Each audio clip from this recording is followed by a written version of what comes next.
जनता की आवाज दबा दे, है ये किसके बस की बात। हर वो शीशा टूटेगा जो पत्थर से टकराएगा। जनता सब जानती है, जिद पे आ जाए तो क्रांति है। ये महज शेरो शायरी नहीं है, ये रमेश मीणा का ट्वीट नहीं है, एक दर्द है जो झलकता है। दरअसल जब से सचिन पायलट गुट के मंत्री हटाए गए हैं, वो इंतजार कर रहे हैं कि कब मंत्रिमंडल में उन्हें लिया जाएगा।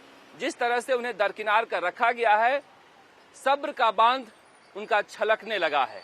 कांग्रेस आला कमान समय रहते इस बांध का मरम्मत करे, इस बांध में जो पानी भरा है उसकी देखभाल करे, वरना अगर ये सब्र का बांध टूट गया तो फिर पहले जैसे हालात हो जाएंगे और दिन भर सड़कों पर कांग्रेस की किरकिरी देखने को मिलेगी। दरअसल ये जो दर्द है उसे हम महाभारत के किस्से जो रश्मि रथी में लिखे गए हैं उसके हिसाब से इसे कह सकते हैं, दो न्याय तो आधा दो, पर इसमें भी यदि कोई बाधा हो तो दे दो केवल 5 ग्राम, रखो अपनी धरती तमाम, हम वही खुशी से खाएंगे, परिजन पसीने उठाएंगे। कहा तो पूर्व उप मुख्यमंत्री सचिन पायलट सत्ता में आधा हिस्सेदारी मांग रहे थे, उसके बाद समझौता हुआ। समझौते के तहत वह कह रहे हैं कि अपने गुट के 5 विधायकों को मंत्री बना दें। जो लोग 5-6 सालों तक कांग्रेस की तरफ से सड़कों पर संघर्ष किए हैं, उन्हें राजनीतिक नियुक्तियां दे दें, मगर वह भी नहीं हो पा रहा है। 5 विधायक भी मंत्री बन नहीं पा रहे हैं, इसीलिए विधानसभा में परिजनों पर हंसी उठ रही है। इसीलिए आवाज उठा रहे हैं कांग्रेस के विधायक अपनी सरकार के खिलाफ। इसके पहले भी बैरवा विधायक हैं कांग्रेस के, उन्होंने यह आरोप लगाया था कि दलित विधायकों की सुनवाई नहीं हो रही है। अब रमेश मीणा कह रहे हैं कि दलित और आदिवासी विधायकों को जानबूझकर पीछे बैठाया जा रहा है, उन्हें माइक नहीं दिया जा रहा है। उनका साथ देने के लिए पायलट गुट के ही विधायक आए मुरारी लाल मीणा, वो कह रहे हैं कि ट्रांसफर पोस्टिंग में भी SC/ST के विधायकों को नजरअंदाज किया जा रहा है। तो समझा जा सकता है कि ये दर्द कहाँ है।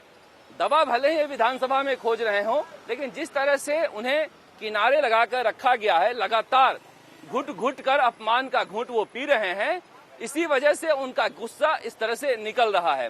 रमेश मीणा और विश्वेंद्र सिंह जैसे नेता जो हैं, वो जिंदा कौम के नेता हैं, बहुत दिनों तक वो इंतजार नहीं कर सकते हैं, अपनी वाणी पर लगाम लगाकर नहीं रख सकते हैं, भले ही सचिन पायलट संयम बरते हों।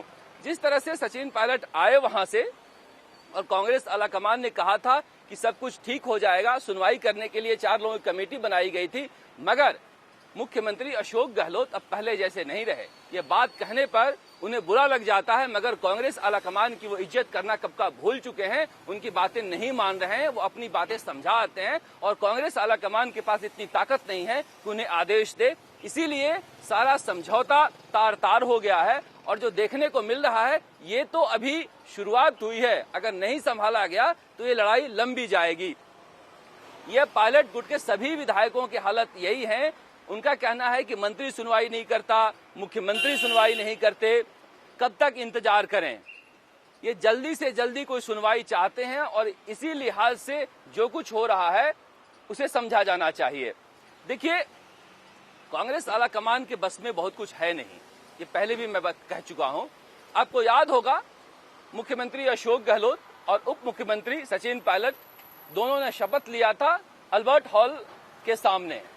उस दिन सब कुछ ठीक ठाक चल रहा था, दोनों अपने अपने घर गए। वहां से शाम को मुख्यमंत्री अशोक गहलोत सचिवालय पहुंचते हैं और वहां फैसला ले लिया जाता है किसानों के कर्ज माफी का।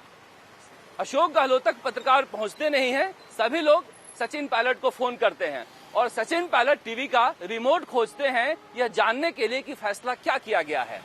दरअसल अविश्वास की बुनियाद तो उसी दिन पड़ गई थी, अब तो बस खाई हो रही है और खाई बढ़ रही है।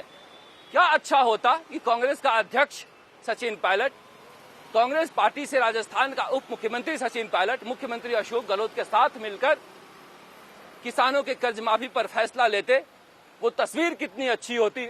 लेकिन नहीं, मुख्यमंत्री अशोक गहलोत पहले दिन से यह तय करने में लग गए कि सचिन पायलट को हमें नीचे दिखाना है और इसी वजह से आज तक सचिन पायलट रिमोट ही खोज रहे हैं और दिल्ली आलाकमान का रिमोट भी अशोक गहलोत अपने पास रख लिए हैं। इसीलिए कांग्रेस का कोई हल नहीं निकल रहा है। अब रमेश मीणा कह रहे हैं कि हम जाएंगे और राहुल गांधी से वक्त मांगा है, उनसे मिलेंगे, अगर वो नहीं वक्त देते हैं तो हम छोड़ देंगे। साफ है ये लड़ाई आगे बढ़नी जा रही है। कांग्रेस आलाकमान के ऊपर बड़ी जिम्मेदारी है कि मुख्यमंत्री अशोक गहलोत से कहें कि बड़े नेता हैं, बड़ा दिल दिखाएं और इन छोटे छोटे झगड़ों को अपनी पार्टी के अंदर, राजस्थान के अंदर खत्म करें, क्योंकि कांग्रेस के लिए दुर्गम रास्ता ऐसे ही पूरे देश में खुला हुआ है। कम से कम राजस्थान तो संभाल कर रखें। राजस्थान तक के लिए जयपुर से शरद कुमार।